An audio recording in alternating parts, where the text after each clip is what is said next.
Bonjour à toutes, bonjour à tous, bienvenue dans cette nouvelle vidéo. Peut-on pardonner l'infidélité? Alors je suis Myriam Bidot, psychoclinicienne et thérapeute de couple depuis 2009. Je travaille ici dans mon cabinet à Brignais près de Lyon, également en visio, en distanciel, à travers mes programmes de coaching et accompagnement. Alors dans cette vidéo, nous aborderons un sujet sensible mais néanmoins important. L'infidélité dans le couple est-elle pardonnable? Qu'est-ce qui pousse à l'infidélité?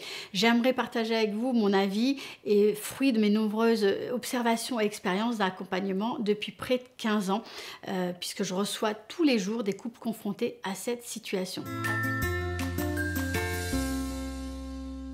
Alors juste avant de vous transmettre mes conseils, analyses, expériences de coach et thérapeute de couple, je vous invite à mettre directement un pouce bleu sous la vidéo pour m'indiquer que ce sujet vous intéresse et également à vous abonner à ma chaîne. Ça permettra à la chaîne d'avoir plus de visibilité et du coup de faire connaître tout ça auprès du plus grand nombre. Alors le point numéro 1, c'est la question de la perception courante de l'infidélité. Regardons autour de nous, dans les médias, les films, sur les réseaux sociaux, l'infidélité est souvent directement liée à la rupture. Mais est-ce que c'est la seule issue?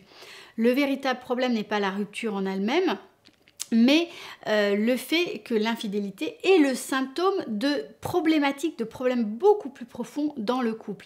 Et si on en reste à cette vision simpliste, eh bien on va rencontrer un sérieux problème parce qu'en fait, on va s'empêcher de comprendre et d'aborder la source, la cause des problématiques et on prend le risque de transporter tout ça dans une prochaine relation, ou en tout cas de ne pas tirer les leçons de cette expérience douloureuse. Lorsqu'une personne, lorsqu'un des membres du couple est infidèle, cela vraiment va indiquer qu'il y a des problématiques non résolues au sein de la relation. C'est un peu comme si l'infidélité était une plante qui pousse sur un terrain fertile. Et ce terreau, c'est le contexte de votre couple, le contexte de votre relation. Et si ce terreau est propice à l'infidélité, il est très probable que cela va se développer. Donc, il va être important d'agir sur la qualité de ce terreau. Par exemple, si vous ne vous sentez pas libre de vous exprimer, d'être vous-même, d'être authentique, de partager vos sentiments et vos émotions au sein du couple, il se peut qu'à un moment donné, la question de la fidélité, qu'elle soit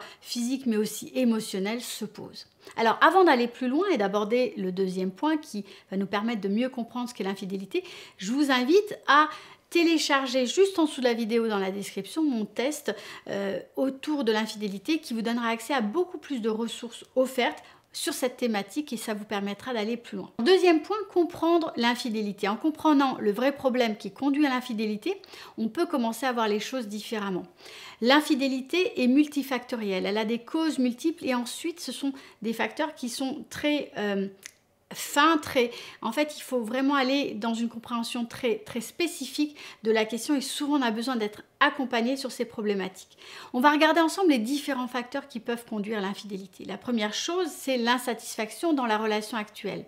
C'est l'une des causes les plus fréquentes d'infidélité et cela peut se manifester de diverses manières. Par exemple, le sentiment que nos besoins émotionnels ou physiques ne sont pas satisfaits au cœur de la relation ou bien un sentiment général de mal-être, de malaise qui est lié soit à la personne, soit à la relation. Le deuxième point, c'est chercher de l'excitation au sein de la relation. Certaines personnes qui sont infidèles le sont parce qu'elles ont besoin de vivre de nouvelles expériences, de vivre de l'excitation. Et très souvent, ça va arriver dans des couples au très long cours. Des personnes qui se sont rencontrées très jeunes, où il y a eu peu d'expérience. Eh bien, il y a un moment donné, avec les démons de minuit parfois, le besoin d'aller regarder les choses, d'aller prouver certaines choses, d'aller se confronter au regard d'autrui. Et ça peut mener à des situations d'infidélité. Le troisième point, c'est le manque de communication ou une communication qui est brouillée, qui n'est pas efficace, où il y a des tas de zones d'ombre dans la relation au fur et à mesure qui sont construites au fil du temps. La communication, vous le savez tous, est essentielle dans toute relation. Et quand elle fait défaut, quand elle n'est pas efficace, cela va créer des malentendus et ensuite des frustrations, des rancœurs qui vont s'accumuler avec le temps et qui peuvent conduire à des situations d'infidélité, parfois par dépit, par désespoir désespoir, ou d'autres fois pour essayer d'éviter certaines thématiques. Le quatrième point, c'est les problématiques autour de l'estime de soi, et notamment quand la personne a une estime de soi relativement faible, un manque de confiance en soi aussi. Ces personnes-là peuvent être plus susceptibles d'être infidèles parce qu'elles ont une difficulté à traiter leurs émotions, et notamment leurs émotions négatives, et elles peuvent être tentées de façon inconsciente d'aller résoudre certaines problématiques auxquelles elles doivent faire face ailleurs plutôt que dans la relation. Donc ça va leur permettre de chercher la validation de leur attractivité et également la confirmation de leur valeur à travers une relation extra-conjugale, encore une fois qui peut être d'ordre physique ou émotionnel ou parfois les deux. La cinquième cause, c'est l'opportunité de la tentation, et cela peut se présenter de façon complètement spontanée quand la personne a du mal à résister à la tentation. Alors bien sûr, encore une fois, il faut qu'il y ait un terreau pour que ça puisse se produire. Donc c'est pour ça que j'aime bien aller regarder vraiment qu'est-ce qui fait, où en sont les personnes autour de la relation, autour du couple, dans leur façon de percevoir et de vivre le couple pour aller traiter les difficultés. Un autre facteur qui peut créer et être cause d'infidélité, c'est la notion de différence culturelle ou sociétale. Dans certaines cultures ou sociétés, ou dans certaines cultures de couple aussi, même si ça ne fait pas partie du contrat, l'infidélité peut être plus acceptée ou attendue. Alors si ça fait partie du contrat, il n'y a aucun souci, mais quand il y a un contrat qui est implicite et que les deux ne sont pas d'accord là-dessus, ça va véritablement créer des difficultés et influencer le comportement des individus dans leur relation. Et puis le dernier facteur, c'est un facteur qui est essentiel, c'est les problèmes personnels non résolus. C'est la difficulté à gérer ses propres émotions, notamment au niveau émotionnel, mais aussi au niveau des traumatismes passés, de problématiques de santé mentale, des problématiques de dépendance. Quand on a du mal à faire face à tout ça, eh bien, on peut se retrouver dans ce type de situation. Il est important de souligner que ces facteurs peuvent interagir de différentes manières pour différents individus et que l'infidélité, sa compréhension nécessite une approche nuancée qui véritablement va refléter la complexité de chaque relation et chaque personne. Si vous avez été trompé, cela ne signifie pas forcément que vous êtes responsable de l'infidélité, mais qu'effectivement le terreau de votre relation va donner lieu à la possibilité, à cette possibilité-là que ça existe. Et du coup, eh ben, moi je parle souvent de co-responsabilité, ce qui n'excuse absolument pas le passage à l'acte d'un des deux partenaires du couple. Le troisième point, c'est comment pardonner l'infidélité. Une fois que nous avons pris conscience de notre part de responsabilité, la question se pose, est-ce qu'on peut pardonner une infidélité? Alors, de mon point de vue, je crois que oui, nous le pouvons. En changeant notre dynamique relationnelle, en acceptant véritablement nos différences avec des conflits qui sont fertiles, nous pouvons reconstruire la confiance et permettre le pardon. Cela demande beaucoup de prise de conscience, des prises de conscience au niveau de nos limites, de nos restrictions, et cela demande aussi un processus qui est relativement long et sur lequel il est important de se faire accompagner. Afin d'avancer sur la possibilité de pardonner l'infidélité, il faut travailler sur la relation de couple. Alors, le premier élément qui est vraiment important, c'est la capacité à accueillir vos émotions. Reconnaître et accepter toutes les émotions que vous ressentez, telles que la colère, la haine, le sentiment de tristesse. Et puis apprendre à prendre soin de soi, faire du sport, du yoga, d'autres activités qui vont vous aider à réguler votre système nerveux et donc vos émotions. La capacité également à écouter votre partenaire de manière authentique. Essayez de comprendre pourquoi votre partenaire a été infidèle. Il est important d'écouter avec votre cœur, pas avec votre ego. Alors bien sûr, la situation est souvent très difficile parce qu'il y a beaucoup de déni et c'est pour ça que c'est important de se faire accompagner. Deuxième point, c'est se responsabiliser. C'est votre partenaire qui a décidé d'être infidèle, pas vous. Ne devenez pas le bourreau de votre partenaire en lui faisant des reproches ou en le rabaissant.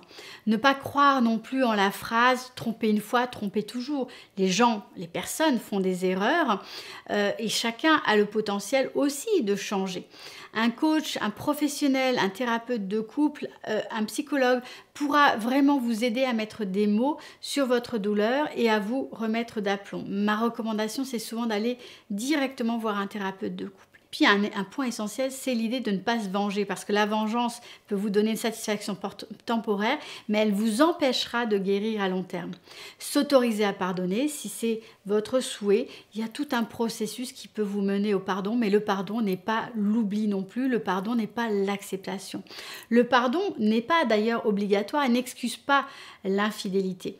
Cette vidéo vise à aider bien sûr ceux qui veulent pardonner et avancer sur leur relation, mais si l'infidélité continue, je vous encourage à vraiment poser la question de vos propres limites. Pour pardonner, vous devez reconnaître que vous avez joué un rôle dans la situation, mais ne pas vous percevoir comme une victime, parce que si c'est le cas, vous allez avoir beaucoup de mal à avancer. Si vous prenez conscience que vous avez contribué à créer un terreau fertile et propice à l'infidélité, il vous sera beaucoup plus aisé de prendre vos responsabilités pour contribuer à changer la dynamique relationnelle. Dans tous les cas, le pardon est un acte de courage et l'une des belles choses que vous pouvez faire d'abord pour vous-même et ensuite pour votre relation.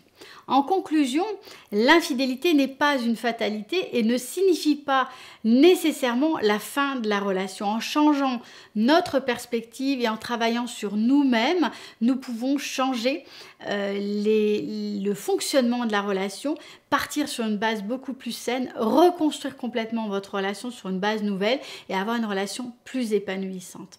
Alors si vous voulez aller plus loin, comme je vous l'ai dit, j'ai un test qui vous permet d'avancer sur cette notion d'infidélité et qui vous donnera accès à beaucoup plus de ressources gratuites sur cette problématique.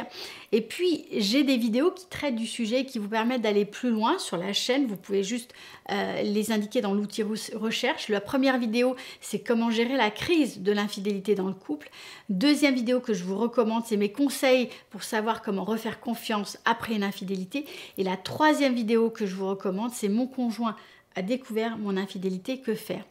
Voilà, je vous invite à mettre un pouce bleu si vous avez aimé cette vidéo. C'est vraiment important pour moi parce que ça permet à la vidéo d'être vue et ça permet à la vidéo d'atteindre plus de personnes et du coup d'aider plus de personnes. Et puis si vous avez des questions, des commentaires, des partages d'expériences, s'il vous plaît, mettez-le en commentaire. Je me ferai vraiment un plaisir de vous répondre. Je vous dis à très bientôt pour une prochaine vidéo.